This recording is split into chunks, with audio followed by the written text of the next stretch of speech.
Welcome back student. शिक्षा निर्देशालय राष्ट्रीय राजधानी क्षेत्र दिल्ली। विषय है आपका गणित कक्षा 10। ये कार्य पत्रक है आपका 12 और तिथि है 2/8/2021। अंक गणित की आधारभूत प्रमेय हमें पढ़ना है इस कार्य पत्रक में।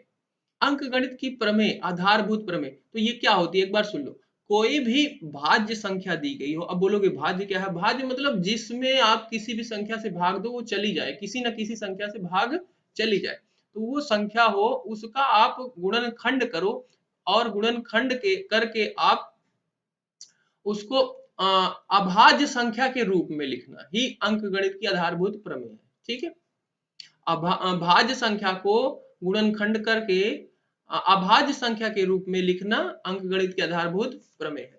चलो यहाँ पे देख लेते हैं। याद कीजिए, अभाज्य संख्या वह संख्या जिसके केवल दो गुणनखंड होते हैं, एक एक होगा या स्वयं वह संख्या होगी। उदाहरण के लिए 7 के लिए गुणनखंड 1 और 7 है, अतः 7 एक अभाज्य संख्या है। ठीक है, गुणनखंड वह संख्या जो दी हुई संख्या को विभाजित करती है। ये क्या होता है? 7 अभाज्य संख्या। मैंने बोला है भाज्य संख्या को अभाज्य संख्या के रूप में लिखना, गुणनखंड के रूप में लिखना, वो आपका अंकगणित का आधारभूत प्रमेय कहलाता है। देखो यहाँ पे दिया गया है गुणनखंड वृक्ष। प्रत्येक चरण पर गुणनखंड करते हुए किसी संख्या के अभाज्य गुणनखंड प्राप्त क्रम को करने का क्रम। तो यहाँ पे जैसे ये दिया गया, जैसे 15,480 है, तो इसको मैंने पहले 2 से भाग दिया तो ये चला गया, ये 15,000 था, सॉरी, तो यह चला गया 7,740 में। फिर इसको 2 से भाग देंगे तो 3,870 में। फिर 300,870 को 2 से भाग देंगे तो ये 1935 में। फिर 3 से भाग जाएगा क्योंकि 2 से नहीं जाएगा। फिर 3 से देंगे तो 645। फिर 3 से इसको भाग देंगे 215। फिर 5 से जाएगा तो 43। अब 43 क्या आ गया? अभाज्य संख्या आ गई। अब इससे ज्यादा ये नीचे नहीं जाएगा। तो इसको जब हम लिखेंगे तो ये 15,480 को लिखेंगे तो ये है 2 गुना 2 गुना 2, यानी कि ये 2 2 2, और उसके बाद 3 गुना 3, 3 गुना 3 और 5 गुना, और लास्ट में क्या है? 43 आ गया, क्योंकि अभाज्य संख्या 43 कर दिया। तो अब यहाँ पे ये देखो, जो भी संख्याएं हैं ये सारी क्या है? अभाज्य है। और ये कैसी संख्या थी? भाज्य संख्या थी। इसको हमने इस रूप में लिख दिया। यही आपका आधारभूत प्रमेय होती है अंकगणित की। ठीक है, और इसी को आप ऐसे भी लिख सकते हो 2 की घात 3, क्योंकि ये 3 बार है 2, और 3 की घात 2 लिख सकते हो क्योंकि यहाँ पे 3 2 बार है, और 5 गुना 43। ठीक है, अब यहाँ पे पढ़ लेते हैं अंकगणित की आधारभूत प्रमेय। अब प्रत्येक भाज्य संख्या को अभाज्य संख्याओं के एक गुणनफल के रूप में व्यक्त किया जा सकता है। यह गुणनखंड अभाज्य गुणनखंडों के क्रम में बिना अद्वितीय होता है। तो ये जैसे यहाँ पे बताया कि मतलब द्वितीय, अद्वितीय मतलब इसके जैसा और कोई नहीं होगा, सिर्फ एक यही लिखा जाएगा। ध्यान दीजिए, गुणनखंड आरोही क्रम में है। ठीक है, तो गुणनखंड कैसे लिखा गया? आरोही क्रम में, घटते से बढ़ते की ओर लिखना है आपको। अंकगणित के आधारभूत प्रमेय के अनुप्रयोग। अब इसका प्रयोग कहाँ पे होता है? इसका यूज होता है एलसीएम निकालने में, एचसीएफ निकालने में। तो यहाँ पे लिखा गया प्रत्येक उभयनिष्ठ अभाज्य गुणनखंड सबसे छोटी घात गुणनफल। तो देखो ये एक उदाहरण दिया गया है। उदाहरण दूसरा है 8 तथा 60 का एचसीएफ और एलसीएम ज्ञात कीजिए। तो 8 को सबसे पहले हम क्या करेंगे? इसको अभाज्य गुणनखंड के रूप में लिख देंगे, वही आधारभूत अंकगणित की आधारभूत प्रमेय लगा के। तो ये हो जाएगा 2 गुना 2 गुना 2, यानी कि 2 की घात 3। 60 को लिख सकते हैं 2 गुना 2 गुना 3 गुना 5, यानी कि 2 की घात 2 गुना 3 गुना 5। अब यहाँ पे एलसीएम और एचसीएफ निकालना है। तो एचसीएफ के लिए क्या होता है? यहाँ पे दिया गया है प्रत्येक उभयनिष्ठ अभाज्य गुणनखंड की सबसे छोटी घात का गुणनफल।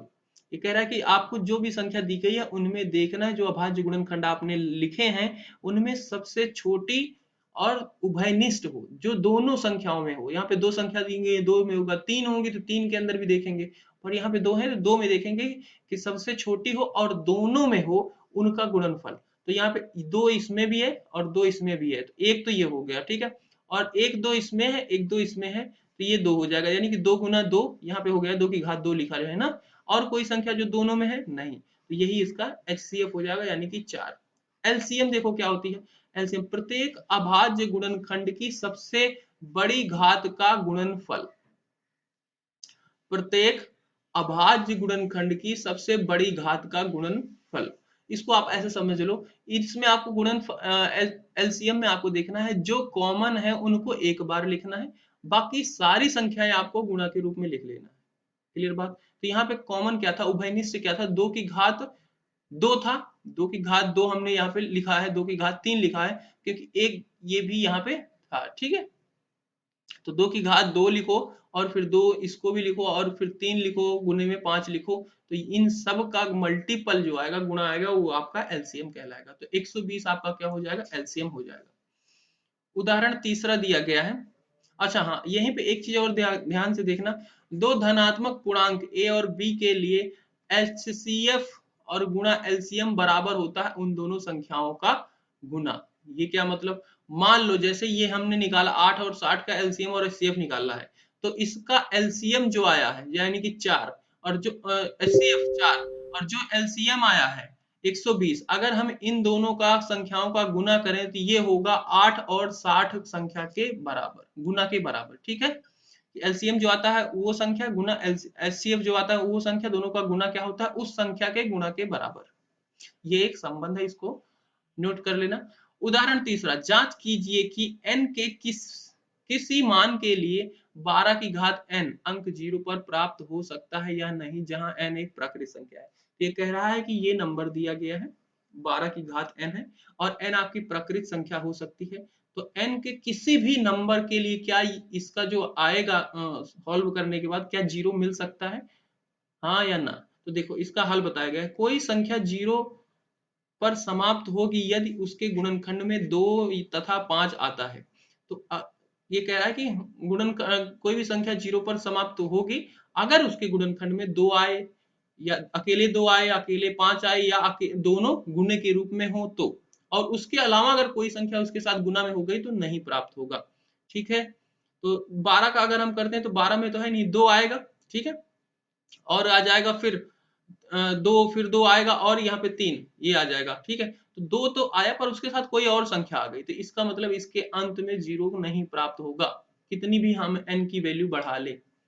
क्लियर बात? तो वही यहाँ पे बताया गया, अंकगणित आधारभूत प्रमेय के उपयोग से 12 के गुणनखंड ये है, अतः 12 के गुणनखंड में केवल 2 है परंतु 5 नहीं है, इसलिए 12 की घात n अंक 0 प्राप्त नहीं होगा। ठीक है, 2 हो 5 हो, इन दोनों का गुना हो, या फिर अकेले 2 ही हो, या 2 और 5 हो। ठीक है, अकेले 2 नहीं, सिर्फ 2 और 5 दोनों होंगे तभी होगा। ठीक है, अकेले में नहीं होगा।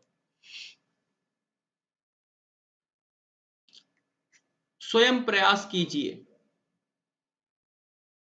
पहला प्रश्न आपका दिया गया है, 32,760 को अभाज्य गुणनखंड के रूप में व्यक्त कीजिए। तो सबसे पहले वही हम भाग देंगे इसको, सबसे पहले 2 से ले जाएंगे 32,000 को, तो ये 16,380 हो जाएगा, फिर 2 से जाएगा तो ये 8,190 हो जाएगा, फिर ये 2 से जाएगा तो ये आ जाएगा 4,095, फिर 3 से ले जाएंगे तो 1,365 आएगा, फिर 3 से जाएगा तो ये 455 आ जाएगा, फिर 5 से ले जाएगा 91 टाइम में, फिर 13, और फिर ये नहीं जाएगा।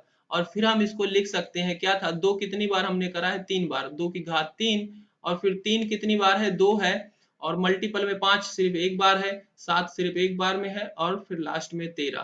तो ये हो जाएगा इसका अभाज्य गुणनखंड। दूसरा प्रश्न दिया गया, अभाज्य गुणनखंड विधि से एलसीएम और एचसीएफ और एलसीएम ज्ञात कीजिए। इसका फर्स्ट दिया गया है 12 और 15। तो 12 और 15 का सबसे पहली बात हम अभाज्य गुणनखंड करेंगे, तो 12 का करेंगे तो इसको लिख सकते हैं 2 गुना 2 गुना 3। ठीक है, यानी कि 2 की घात 2 गुना 3। 15 को लिख सकते हैं 3 गुना 5। अच्छा, एलसीएम क्या होता था, एलसीएम होता था जो कॉमन है, जो दोनों में है उसे एक बार लिखो, बाकी सारी संख्याओं को गुणा के रूप में लिख लो। तो इसमें क्या है, 3 और 3 कॉमन है, इसको एक बार लिखा, बाकी 2 की घात 2 और 5 इसको लिख लिया, और जब हल करेंगे तो ये आ जाएगा 60। एचसीएफ क्या होता है, जो छोटी और जो दोनों में, यहाँ पे 3 ही है जो दोनों में है, तो 3 इसका एचसीएफ हो जाएगा। ठीक है, इसका दूसरा पार्ट है 18 और 45। तो इसका भी हम कर लेंगे, 45 को लिख सकते हो आप 3 गुना 3 गुना 5, और 18 को लिख सकते हैं 2 गुना 3 गुना 3। ठीक है, ये लिख दिया। अब एचसीएफ निकालना है जो इसमें कॉमन हो, तो ये 3 की घात 2, ये आपका 9 हो जाएगा इसका एचसीएफ। एलसीएम क्या होगा, एलसीएम जो कॉमन है उसे एक बार लिख लिया, ये लो, बाकी जितनी भी संख्याएं बची हैं, 2 बची है और 5, इनको भी हमने गुना में कर लिया और इसको हल किया तो 90 आ गया। इसके बाद तीसरा प्रश्न दिया गया है, यदि एलसीएम ये है 960 है तो एचसीएफ ज्ञात कीजिए। ठीक है, और हमने अभी एक संबंध पढ़ा था कि एलसीएम गुणे एचसीएफ बराबर होता है किसके, उन दोनों संख्याओं के गुणा के। तो वही हमने लिख दिया कि एलसीएम गुणे एचसीएफ, एचसीएफ गुणे एलसीएम क्या होता है, ए गुणा बी उन संख्या के बराबर होता है। तो यहाँ पे एचसीएफ दिया गया है 320 और 120 का, और एलसीएम दिया गया है 320 और एचसीएफ का 120 का एलसीएम दिया गया है 960, और एचसीएफ हमसे निकालना है, मतलब इसका मान हमें निकालना है, तो इसको इधर ही रखेंगे और इधर वो दोनों संख्याओं का गुना कर लेंगे। दोनों संख्याओं को गुना करेंगे, तीन ये हो जाएगा आपका 38,400। ठीक है, और इधर एलसीएम का मान दिया गया था 960 और एलसीएम इधर से गुने में है, उधर जाएगा तो भाग में हो जाएगा, इसलिए मैंने यहाँ पे डायरेक्ट इसको भाग में लिख दिया। और फिर जब इसको सॉल्व किया तो ये आ गया आपका 40।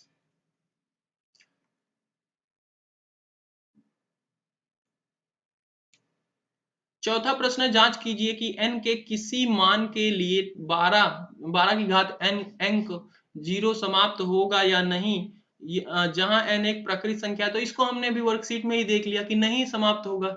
ठीक है, और रीजन लिखना है तो आप वहां से लिख सकते हो, क्योंकि इसका अभाज्य गुणनखंड क्या है, 2 और 5 के रूप में नहीं है। और इस तरीके से आपकी वर्कशीट कंप्लीट होती है। मिलते हैं अगली वीडियो में प्यारे बच्चों, बाय बाय।